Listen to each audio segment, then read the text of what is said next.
Bienvenidos una vez más a un nuevo video de Menorá 7. En el día de hoy estaremos dando lectura desde el capítulo 7 hasta el capítulo 9 del libro de los Romanos, esperando que sea de gran bendición para tu vida. No olvides suscribirte, darle me gusta al contenido, comparte estos videos con tus amigos y también con tus familiares. Te invito para que oremos a nuestro Padre Celestial. Querido Dios, ahora que vamos a abrir tu palabra, pedimos que a través de ella podamos seguir aprendiendo sobre el Evangelio de Jesucristo, que podamos cada día aferrarnos a tu palabra, aferrarnos a Jesús como la roca eterna. Gracias te damos por tu amor y tu misericordia. Oramos en el nombre de Jesús. Amén. Amén.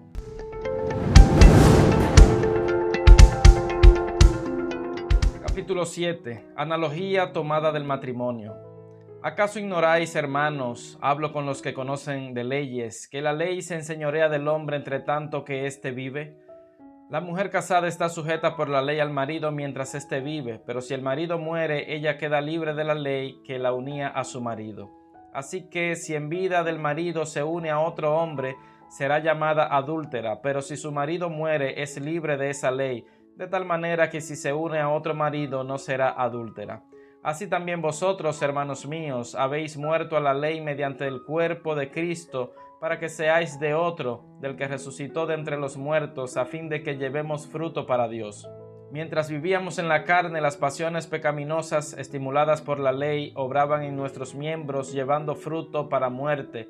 Pero ahora estamos libres de la ley, por haber muerto para aquella a la que estábamos sujetos, de modo que sirvamos bajo el régimen nuevo del Espíritu y no bajo el régimen viejo de la letra. El pecado que habita en mí. ¿Qué pues diremos? ¿La ley es pecado? De ninguna manera, pero yo no conocía el pecado sino por la ley, y tampoco conocería la codicia si la ley no dijera no codiciarás. Pero el pecado, aprovechándose del mandamiento, produjo en mí toda codicia, porque sin la ley el pecado está muerto.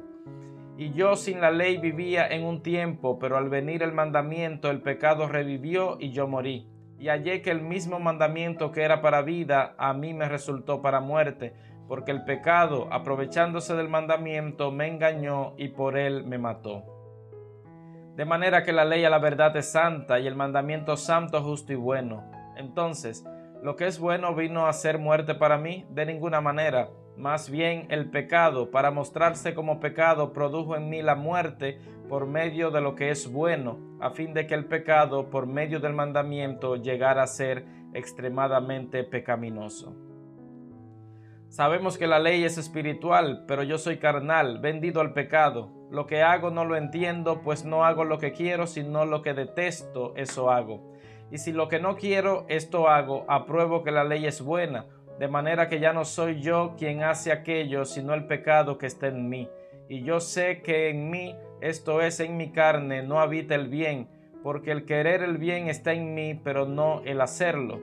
No hago el bien que quiero, sino el mal que no quiero, eso hago.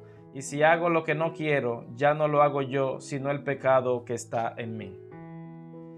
Así que, queriendo yo hacer el bien, hallo esta ley, que el mal está en mí. Pues según el hombre interior me deleito en la ley de Dios, pero veo otra ley en mis miembros que se rebela contra la ley de mi mente y que me lleva cautivo a la ley del pecado que está en mis miembros.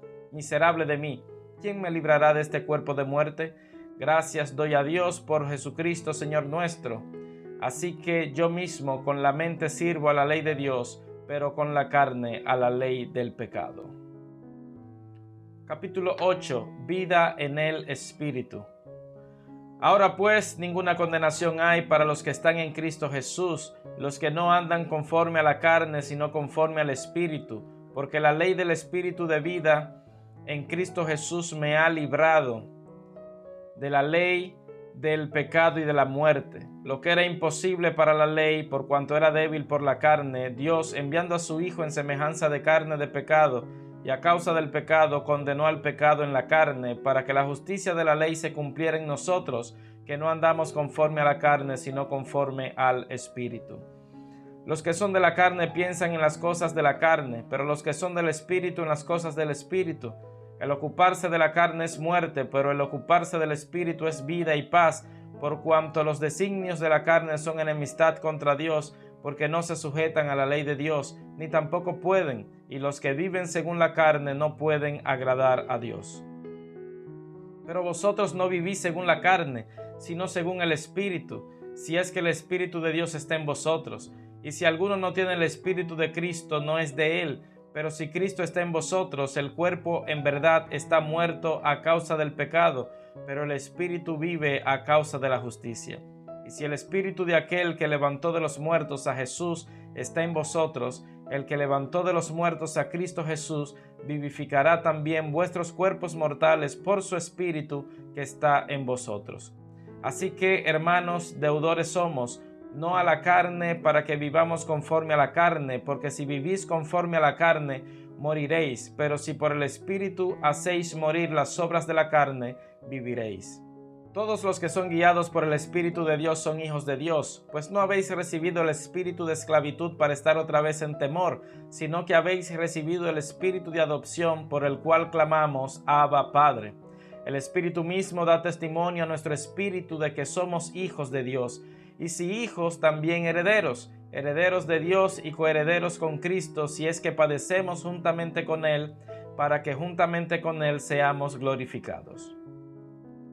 Tengo por cierto que las aflicciones del tiempo presente no son comparables con la gloria venidera que en nosotros ha de manifestarse, porque el anhelo ardiente de la creación es el aguardar la manifestación de los hijos de Dios. La creación fue sujetada a vanidad no por su propia voluntad, sino por causa del que la sujetó en esperanza. Por tanto, también la creación misma será libertada de la esclavitud de corrupción a la libertad gloriosa de los hijos de Dios. Sabemos que toda la creación gime a una, y a una está con dolores de parto hasta ahora. Y no solo ella, sino que también nosotros mismos, que tenemos las primicias del Espíritu, nosotros también gemimos dentro de nosotros mismos, esperando la adopción, la redención de nuestro cuerpo. Porque en esperanza fuimos salvos, pero la esperanza que se ve no es esperanza, ya que lo que alguno ve, ¿para qué esperarlo? Pero si esperamos lo que no vemos, con paciencia lo aguardamos. De igual manera, el Espíritu nos ayuda en nuestra debilidad, pues ¿qué hemos de pedir como conviene? No lo sabemos, pero el Espíritu mismo intercede por nosotros con gemidos indecibles. Pero el que escudriña los corazones sabe cuál es la intención del Espíritu, porque conforme a la voluntad de Dios intercede por los santos. Más que vencedores. Sabemos además que a los que aman a Dios todas las cosas los ayudan a bien, esto es, a los que conforme a su propósito son llamados. A los que antes conoció, también los predestinó para que fueran hechos conformes a la imagen de su Hijo, para que Él sea el primogénito entre muchos hermanos. Y a los que predestinó, a estos también llamó, y a los que llamó, a estos también justificó, y a los que justificó, a estos también glorificó. ¿Qué pues diremos a esto? Si Dios es por nosotros, ¿quién contra nosotros? El que no escatimó ni a su propio Hijo, sino que lo entregó por todos nosotros, ¿cómo no nos dará también con Él todas las cosas? ¿Quién acusará a los escogidos de Dios? Dios es el que justifica. ¿Quién es el que condenará? Cristo es el que murió, más aún, el que también resucitó, el que además está a la diestra de Dios, el que también intercede por nosotros. ¿Quién nos separará del amor de Cristo? ¿Tribulación, angustia, persecución, hambre, desnudez, peligro o espada? Como está escrito, por causa de ti somos muertos todo el tiempo, somos contados como ovejas de matadero. Antes, en todas estas cosas somos más que vencedores por medio de aquel que nos amó. Por lo cual estoy seguro de que ni la muerte, ni la vida, ni ángeles, ni principados, ni potestades, ni lo presente, ni lo porvenir, ni lo alto, ni lo profundo, ni ninguna otra cosa creada nos podrá separar del amor de Dios, que es en Cristo Jesús, Señor nuestro. Capítulo 9. La elección de Israel. Verdad digo en Cristo, no miento, y mi conciencia me da testimonio en el Espíritu Santo, que tengo gran tristeza y continuo dolor en mi corazón, porque deseara yo mismo ser anatema, separado de Cristo, por amor a mis hermanos, los que son mis parientes según la carne, que son israelitas, de los cuales son la adopción, la gloria, el pacto, la promulgación de la ley, el culto y las promesas, A ellos también pertenecen los patriarcas, de los cuales, según la carne, vino Cristo, el cual es Dios sobre todas las cosas, bendito por los siglos. Amén. No que la palabra de Dios haya fallado, porque no todos los que descienden de Israel son israelitas, ni por ser descendientes de Abraham son todos hijos suyos, sino en Isaac te será llamada descendencia. Esto es, no son hijos de Dios los hijos según la carne, sino que son contados como descendencia los hijos según la promesa. Pues la palabra de la promesa es esta: por este tiempo vendré y Sara tendrá un hijo. Pero no solo esto, pues también Rebeca concibió de un solo hombre, de Isaac nuestro padre. No habían aún nacido, ni habían hecho aún ni bien ni mal, para que el propósito de Dios conforme a la elección permaneciera, no por las obras, sino por el que llama. Cuando Dios le dijo a Rebeca: el mayor servirá al menor. Como está escrito: a Jacob amé, mas a Esaú aborrecí. ¿Qué pues diremos? ¿Que hay injusticia en Dios? De ninguna manera. Pues a Moisés dice: tendré misericordia del que yo tenga misericordia, y me compadeceré del que yo me compadezca. Así que no depende del que quiere ni del que corre, sino de Dios que tiene misericordia. Porque la Escritura dice al Faraón: para esto mismo te he levantado, para mostrar en ti mi poder y para que mi nombre sea anunciado por toda la tierra. De manera que de quien quiere tiene misericordia, y al que quiere endurecer, endurece. Pero me dirás: ¿por qué pues sin culpa? ¿Quién ha resistido a su voluntad? Pero tú, hombre, ¿quién eres para que alterques con Dios? ¿Dirá el vaso de barro al que lo formó: ¿por qué me has hecho así? ¿Acaso no tiene potestad el alfarero sobre el barro para hacer de la misma masa un vaso para honra y otro para deshonra? ¿Y qué si Dios, queriendo mostrar su ira y hacer notorio su poder, soportó con mucha paciencia los vasos de ira preparados para destrucción? Él, para hacer notorias las riquezas de su gloria, las mostró para con los vasos de misericordia que había preparado de antemano para gloria. A estos también ha llamado, es decir, a nosotros, no solo de los judíos, sino también de los gentiles.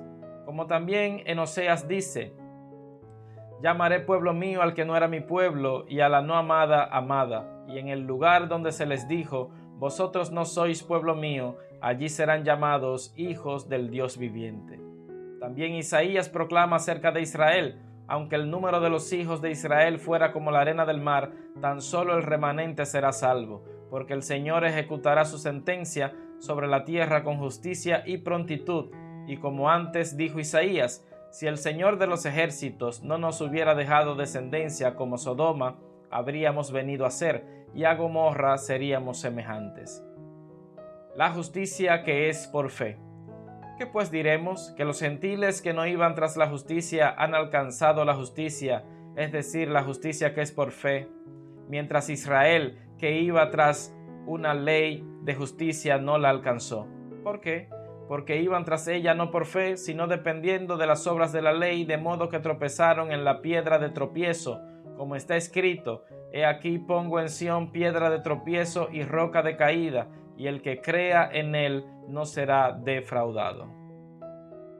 Bien, hemos dado lectura desde el capítulo 7 hasta el capítulo 9 del libro de los Romanos, esperando que haya sido de gran bendición para tu vida. No olvides suscribirte, darle me gusta al contenido y comparte estos videos con tus amigos y también con tus familiares. Y recuerda, la palabra de Dios es una lámpara que ilumina nuestro camino. Que Dios te siga bendiciendo.